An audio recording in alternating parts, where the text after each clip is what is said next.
Bit erratic this one drops in. Forget it, ecstasy. Siul, prediksi dan ulasan sepak bola. Orgasmic proportions.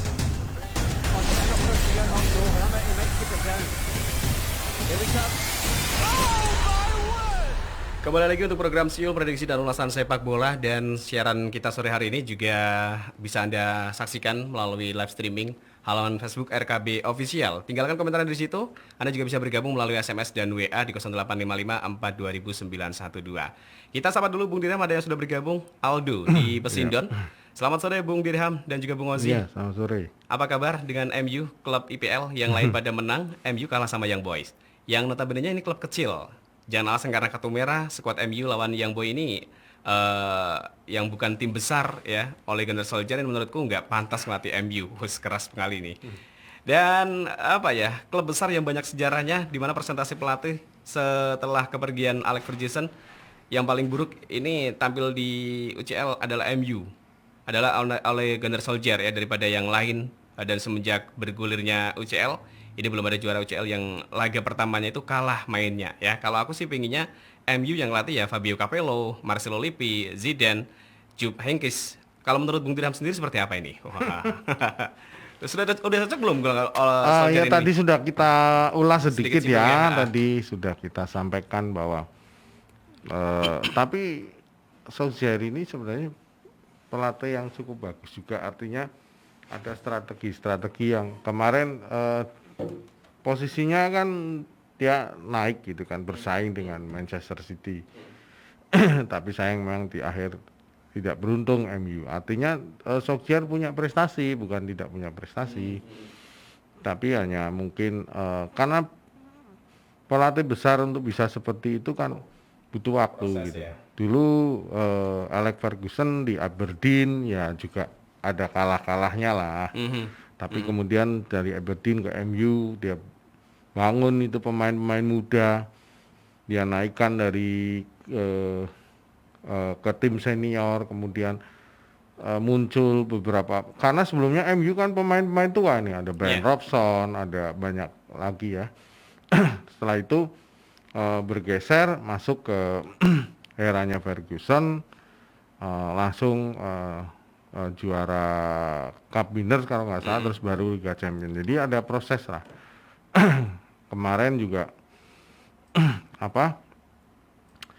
MU juga sebelumnya baru musim kemarin belum tampil di Liga Champions kan, tapi ini sudah masuk ke Liga lagi. Champions. Jadi ini prestasi, tapi biarlah, ini baru pertandingan pertama, belum Bisa membuktikan besar, ya. Dan saya malah kemarin menyoroti Messi ya, Messi belum bisa kemarin dengan Mbappe itu belum nyetel gitu. Walaupun sehebat apapun kalau memang belum nyetel ya berat juga gitu.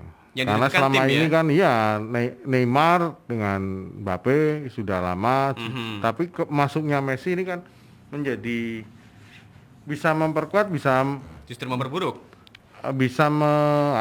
karena harus ada, misalnya Mbappe kemarin terlalu terlihat individu, dia nggak mau memberikan bola ke Messi, padahal dia ada posisi yang Lebih enak bebas pastinya gitu ya. kan. Ada posisi bebas tapi dia nggak, malah shoot langsung ke gawang. Ya, itu yang dikritik banyak Pengamat sepak bola ya. pengamat sepak bola, bahwa belum walaupun sama-sama bintang itu tidak cepat, tidak mudah, ataupun tidak, itu butuh proses gitu kan. Harus ada proses memang untuk bisa menyetel. Tapi saya lihat kemarin justru Madrid ya lumayan lah. Madrid sudah kembali ke rel. Iya, betul. Kembali ke rel. Yang di luar dugaan adalah AS Roma. Ya, itu ya. Iya. Ini justru hebat ya di Iya. Serie A-nya sendiri juga. Tapi saya lihat klub-klub yang bertanding tetap yang mantap adalah Bayern Munchen ya. Madrid cukup bisa diperhitungkan. Kemudian dari tim-tim dari Liga Inggris juga tampil baik, Chelsea maupun Manchester City hanya MU yang kurang beruntung. Ya, ini kembali lagi ke pemain-pemain baru muncul berada di tim mereka. Tentu butuh adaptasi. Juventus yang justru banyak perubahan di sana sini, terutama dalam hal formasi, malah menang kemarin ya.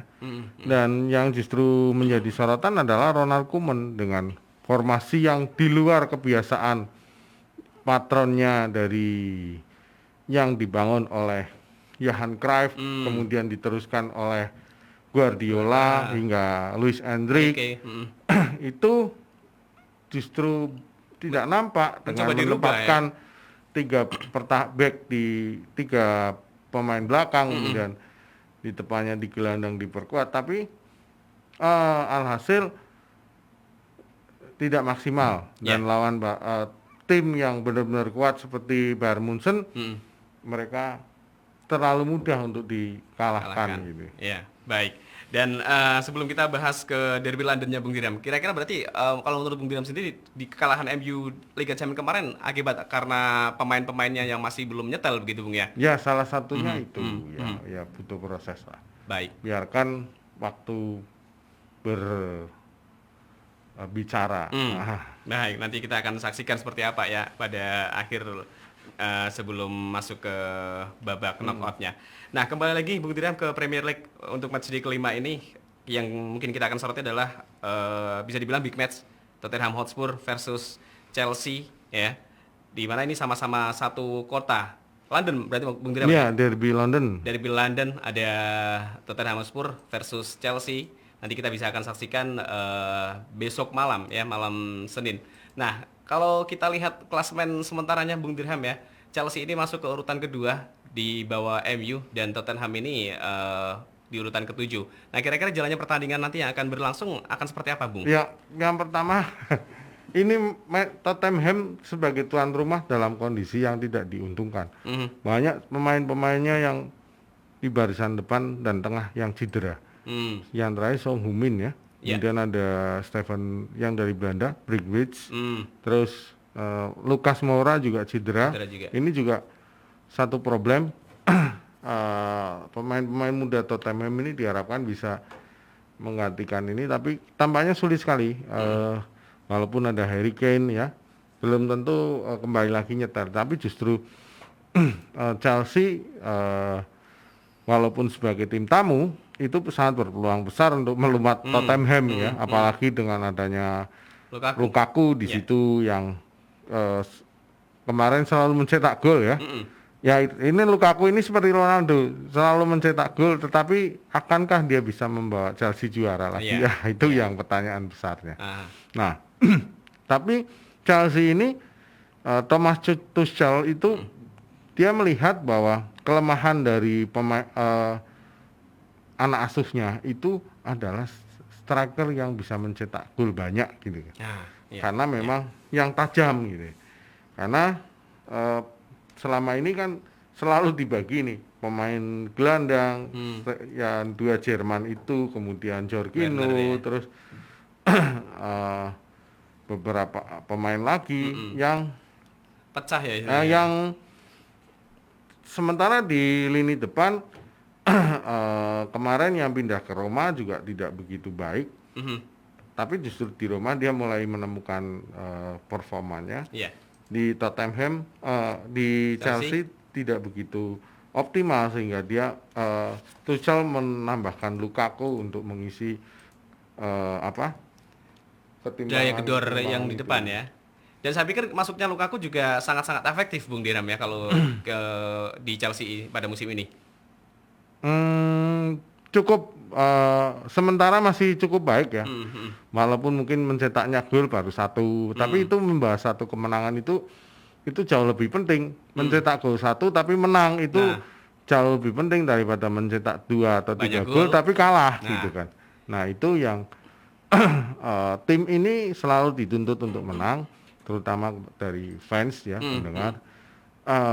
penggemar yang saat ini Inggris sudah mulai kembali bangkit sepak bolanya di tengah sebelumnya yang selalu dihantui oleh COVID, tapi sekarang sudah mulai bergerak, roda perekonomian di sepak bola sudah mulai menggeliat kembali. Dan harapannya kompetisi ini lebih meriah dibanding tahun kemarin ya. Awal pandemi ya. Dan diharapkan juga di Eropa ini juga menjadi lebih baik. Oke, baik. Dan di pertandingan minggu ini selain Premier League kita juga akan bahas ada pertandingan besar lainnya yaitu di Serie A, Bung Diram ya, antara Juventus versus AC Milan. Nanti kita akan bahas setelah yang satu ini. Jadi pastikan untuk Anda masih bersama kami di FM 91,2 Radio Kota Batu.